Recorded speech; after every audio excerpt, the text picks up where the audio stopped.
If someone had told me a few years ago that the smallest things I ever lost would completely change the way I saw my own life, I would have laughed.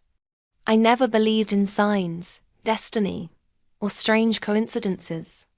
I believed that if I misplaced something, it was because I was distracted. If I found it again, it was simply good luck. That was how everything started. Looking back now, I realized that the story was never really about the things I lost. It was about the woman who always seemed to find them before anyone else could. The first time it happened, I didn't think much about it. I had recently moved into a quiet neighborhood after accepting a new position at a publishing company. I wanted a fresh start. My previous years had been full of stress, endless deadlines, and relationships that slowly faded until they disappeared completely. I wasn't running away from anything dramatic. I was simply tired of feeling like every day looked exactly the same. The neighborhood was peaceful. Tree-lined streets stretched in every direction, and every morning I could hear birds instead of traffic. Elderly couples watered their flowers before breakfast. Children rode bicycles after school, and neighbors greeted each other without rushing away after a few polite words. It felt like a place where people still noticed each other. I liked that. One Saturday morning, I walked to the local farmer's market carrying a canvas bag and a cup of coffee. The weather was perfect. The air smelled of fresh bread, flowers, and summer fruit. I spent nearly an hour wandering through small stands, buying vegetables I probably didn't need, and admiring handmade crafts I had no room for in my apartment. When I returned home, I reached into my pocket for my keys. They weren't there. I searched every pocket again. Nothing. I emptied my shopping bag onto the kitchen table. Still, nothing. I remembered taking my keys with me before leaving, but somewhere between the market and my apartment they had disappeared. My first reaction was annoyance. My second was panic. The spare key was inside the apartment, and I couldn't remember giving another copy to anyone. I sighed, ready to retrace every step. Before I even left the building, someone gently called my name. I turned around. Woman I had never seen before stood near the entrance, holding my keys. She looked to be in her late 60s. She wore a light blue cardigan despite the warm weather and carried a woven basket filled with lavender. She smiled politely. Not warmly. Not coldly. Just enough to make me feel strangely comfortable. She handed me the keys without asking any questions. Thanked her several times. She simply nodded. Then she walked away before I could ask where she had found them. I assumed another neighbor had told her who they belonged to. It wasn't that mysterious. At least that's what I told myself. Life continued. Several months passed.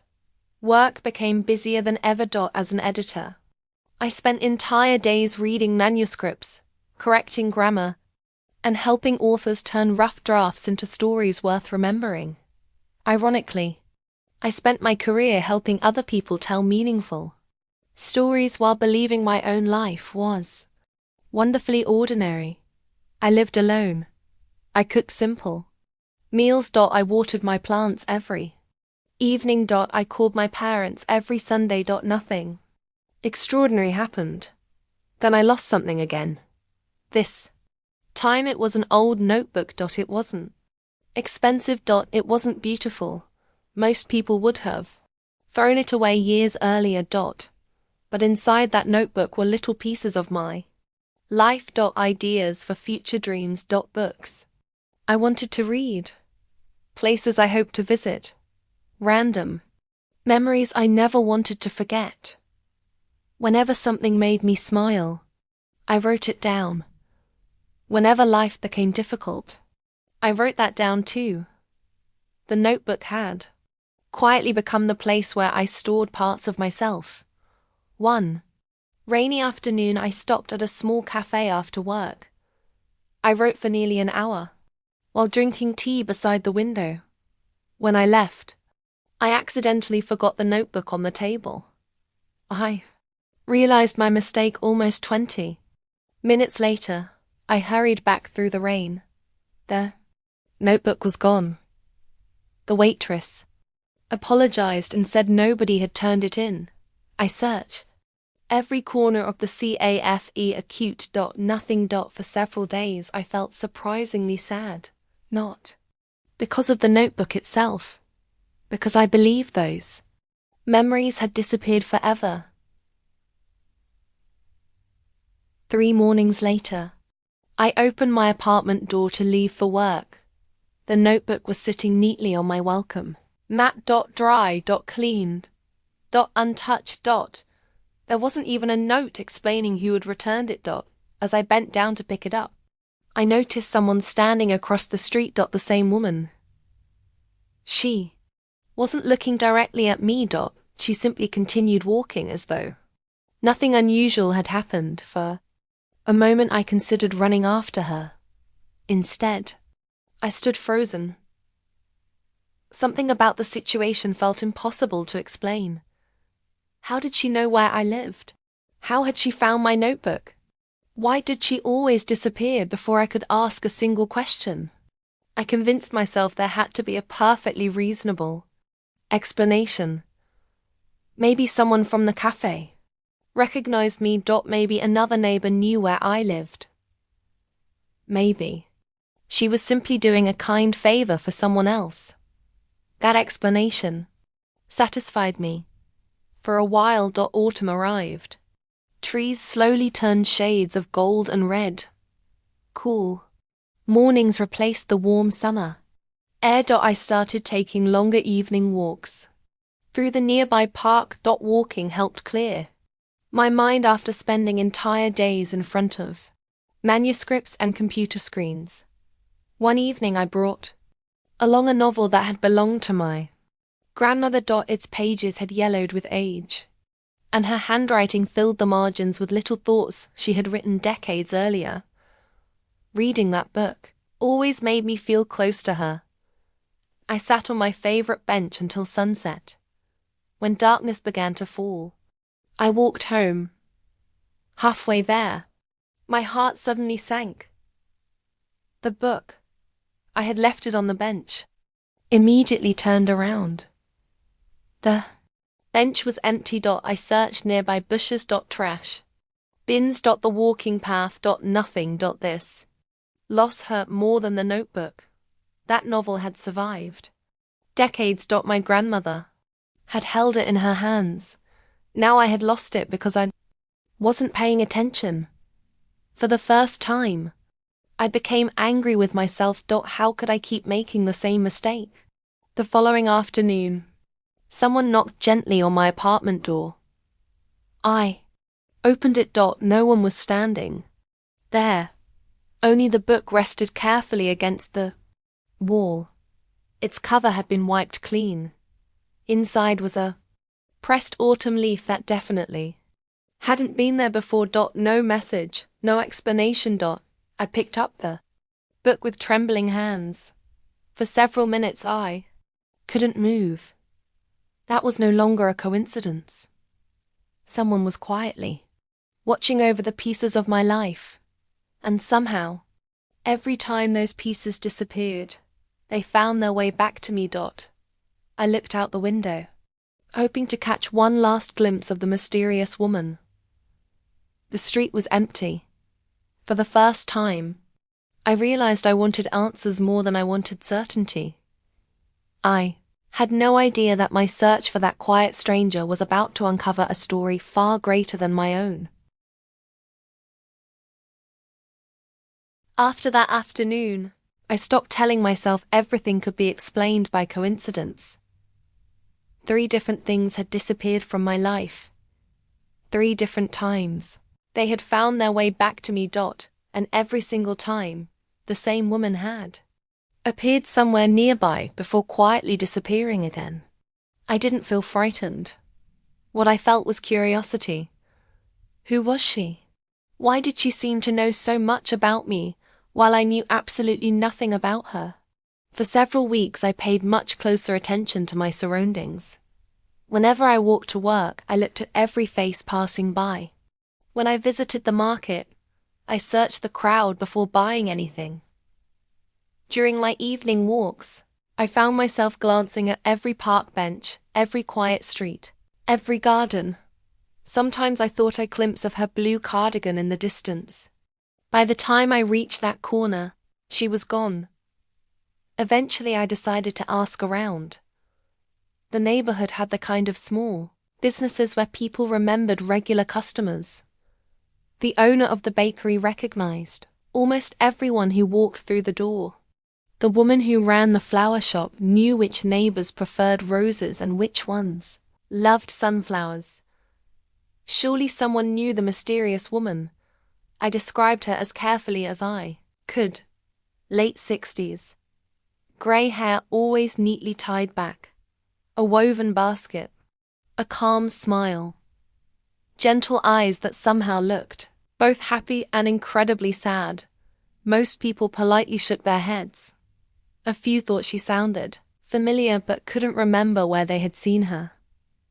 One elderly man paused for several seconds before quietly saying that she often walked through the neighborhood very early in the morning.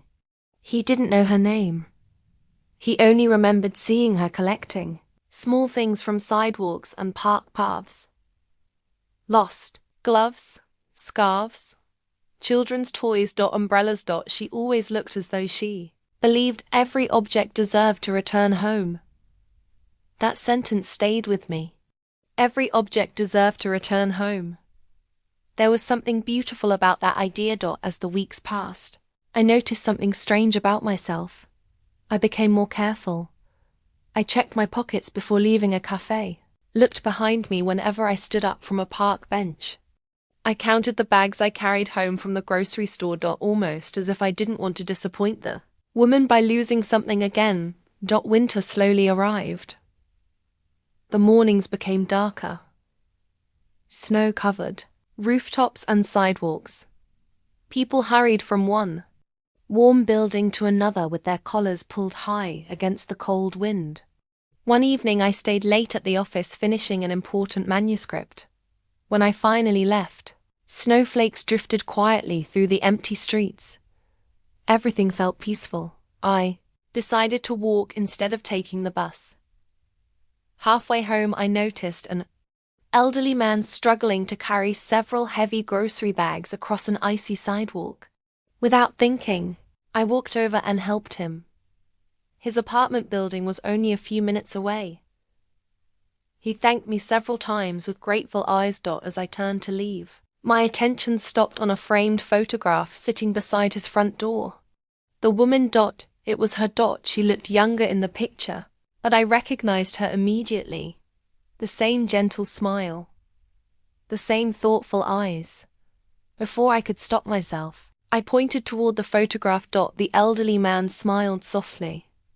He explained that she had once volunteered at the neighborhood community center for many years. Everyone knew her because she never forgot a face. She remembered birthdays. She visited lonely neighbors. She wrote letters to people who had no family. She organized small gardens for anyone who couldn't take care of them alone. According to him, she believed that kindness only mattered when nobody expected it. I wanted to ask more questions. Instead, I simply thanked him and walked home with hundreds of thoughts filling my mind. The next morning, I visited the community center. The building was old but welcoming. Children laughed somewhere down the hallway while volunteers prepared meals for local seniors. A woman working at the front desk listened patiently as I described the mysterious stranger. She smiled almost immediately. She knew exactly who I meant. Her name was Eleanor. She had volunteered there for decades. Everyone admired her. But there was one detail that surprised me. The receptionist explained that Eleanor had stopped volunteering almost a year earlier. She had become seriously ill. Now she rarely left her small house except for short walks around the neighborhood.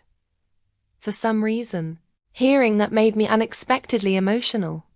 The woman who kept helping everyone else now needed help herself, yet she was still quietly returning lost belongings to strangers. Before leaving, I asked if I could visit her. The receptionist hesitated. She politely explained that Eleanor valued her privacy. She accepted very few visitors. I understood. Still, I couldn't stop thinking about her. Days turned into weeks. Christmas decorations appeared in every window. Families gathered together. The streets filled with lights. Despite all the celebrations, I found myself thinking about someone I barely knew. One snowy afternoon, I decided to leave a small basket of homemade cookies outside the community center for the volunteers. It wasn't much. I simply wanted to give something back. As I walked away, I noticed a familiar figure standing across the street. Eleanor. She wasn't looking at me. She was watching the volunteers carry the basket inside. A quiet smile appeared on her face. Then she continued walking. I almost called out. Instead, I followed her from a distance. She moved slowly through the neighborhood, stopping every few minutes. She picked up a child's mitten lying beside the sidewalk, scarf hanging from a fence. A grocery list someone had dropped without noticing. Nothing escaped her attention. She carefully placed every item inside her basket. Only then did I finally understand. Returning my belongings had never been something special. She did it for everyone. She noticed the little things the rest of us ignored. Not because those objects were valuable, because they belonged to someone. Watching her that afternoon changed something inside me. I began noticing details I had overlooked for years. The lonely widow who always ate lunch by herself. The exhaustive cashier working overtime. The teenager helping his younger sister carry school books through the snow. The man who quietly shoveled not only his own driveway, but also his elderly neighbors. Acts of kindness had always surrounded me. I simply hadn't been paying attention. Without realizing it, I started copying Eleanor. If I found a lost glove, I hung it on a nearby fence where its owner might see it. When I discovered a wallet outside the bookstore, I immediately turned it in. If someone dropped a shopping bag, I hurried to help before they even asked. None of these actions felt extraordinary, but they made every ordinary day feel a little warmer. One afternoon in early spring, I found an old silver bracelet lying near the entrance to the park. Instead of taking it directly to the police station, I remembered seeing a neighborhood bulletin board at the community center. I placed a handwritten note there describing the bracelet. 2 days later, an elderly woman arrived in tears. The bracelet had belonged to her late daughter.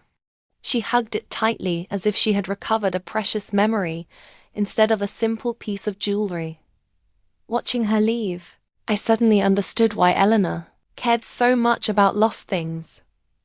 Sometimes what looked insignificant carried an entire lifetime of love. As I stepped outside the community center, I looked around, hoping to see Eleanor again. She wasn't there. For the first time in months, I realized several weeks had passed without catching even the briefest glimpse of her. The neighborhood suddenly felt strangely quiet. A feeling I couldn't explain settled deep inside me. I had the uncomfortable sense that something had changed. I just didn't know what. A few days later, I would learn the truth, and it would become the beginning of the most important chapter of my life. The uneasy feeling stayed with me for several days. Every morning, I found myself looking toward the streets where I had often seen Eleanor walking with her woven basket. Every afternoon, on my way home from work, I slowed my pace whenever I passed the park, the flower shop, or the community center. She was nowhere. At first, I convinced myself that she was simply resting. The receptionist had told me that Eleanor had not been feeling well. It was only natural that she would spend more time at home. Still, something inside me refused to let the thought go. One Saturday morning, I decided to visit the community center again. I wasn't even sure why.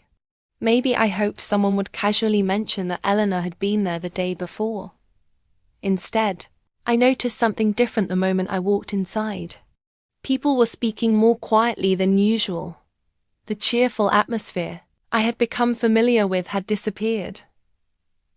The receptionist recognized me immediately.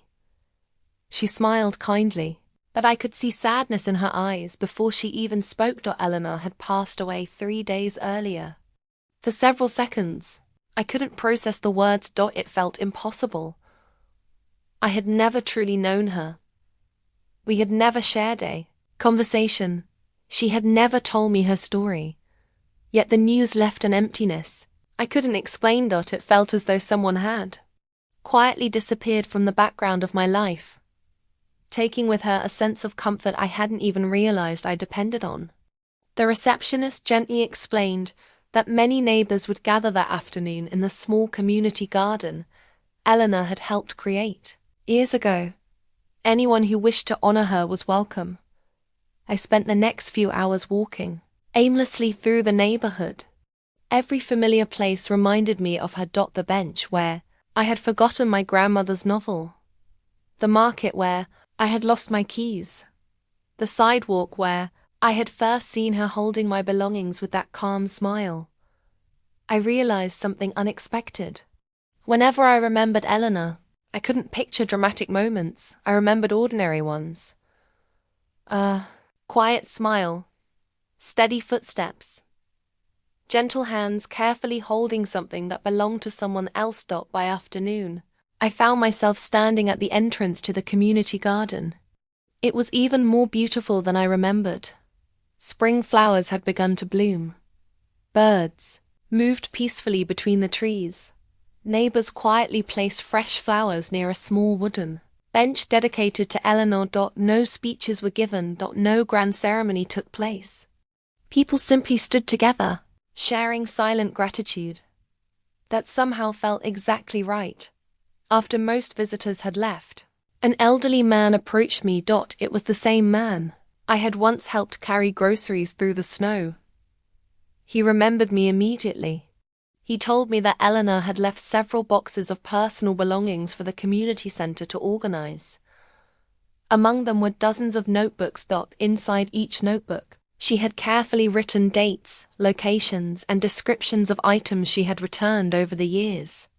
Thousands of them. Umbrellas, photographs, wedding rings, children's toys, school backpacks, family heirlooms, letters, books, keys, scarves, even tiny objects most people would have ignored. Every single item represented someone's memory, someone's story, someone's home.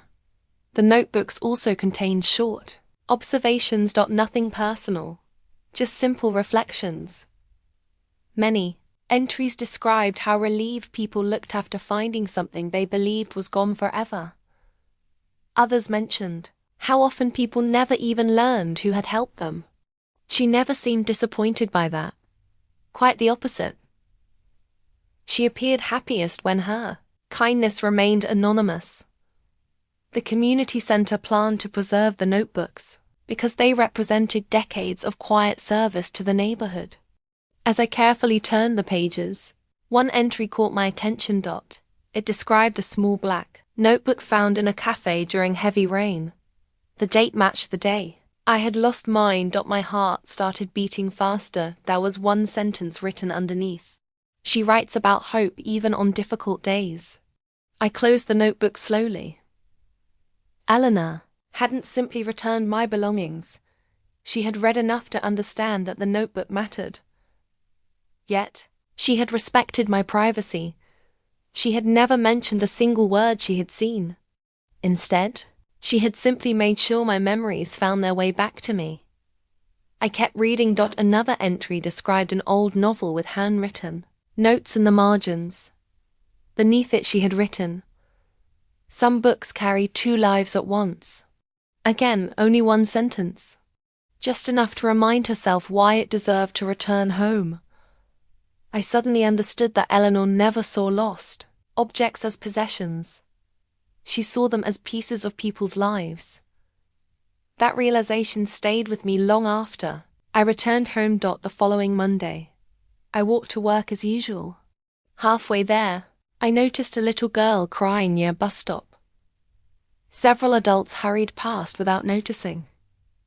A colorful stuffed rabbit lay beneath a nearby bench. It had probably fallen from her backpack. I picked it up and quietly placed it beside her. The moment she saw it, her face filled with relief. She hugged the toy tightly before happily continuing on her way with the adult beside her. She never knew I had found it. She never thanked me. For the first time, I understood why Eleanor had never needed recognition. Helping someone wasn't smaller because nobody saw it happen. In many ways, it felt even more meaningful. Months passed. Summer returned to the neighborhood. Without planning it, I slowly became known as someone who always tried to return lost things. Neighbors started bringing forgotten items to me because they knew I would post notices, ask around, or leave them where their owners were most likely to find them. It wasn't a responsibility I had chosen. It simply became part of my daily life. One afternoon, while organizing donated books at the community center, the receptionist handed me a small envelope. It had been tucked inside one of Eleanor's notebooks. My name was written neatly on the front. Stared at it in disbelief.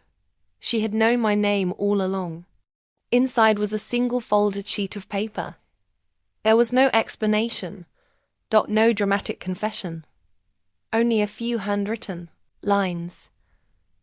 She wrote that people often believed kindness changed the lives of those who received it.